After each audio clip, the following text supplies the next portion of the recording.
पूरी डिवीजन कहकर खिल्ली उड़ाई, लेकिन जल्द ही वे विरोधी स्वयं उपहास के पात्र हो गए। कर्पूरी ठाकुर पहली बार 22 दिसंबर 1970 को बिहार के मुख्यमंत्री बने, लेकिन उनका वह मुख्यमंत्रित्व काल सिर्फ 163 दिनों का रहा।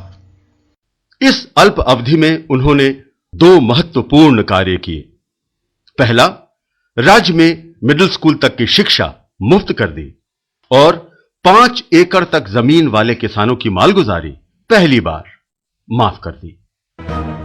2 जून 1971 को उनकी सरकार अपदस्थ हो गई।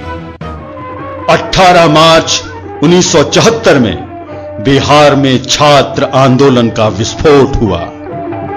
जयप्रकाश नारायण ने आंदोलन का नेतृत्व संभाला। छात्र आंदोलन जन आंदोलन बन गया। कर्पूरी ठाकुर जयप्रकाश नारायण के साथ हो गए।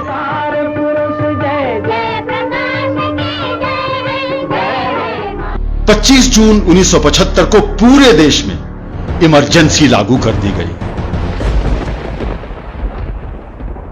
जेपी सहित हजारों आंदोलनकारियों को जेल में ठूस दिया गया, लेकिन लाख कोशिश के बावजूद पुलिस कर्पूरी को नहीं पकड़ सकी।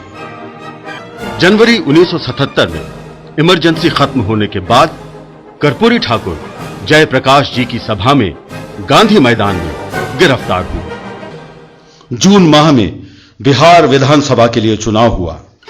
मुख्यमंत्री बने कर्पूरी ठाकुर। दूसरी आजादी का पहला मुख्यमंत्री।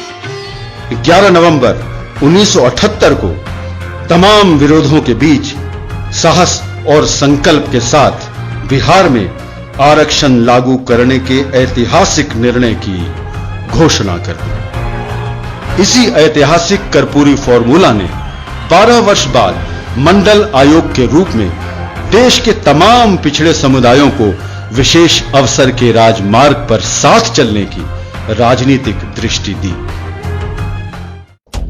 17 फरवरी 1988 सुबह 9:15 कर्पूरी ठाकुर पूसा समस्तीपुर जाने की तैयारी कर रहे थे।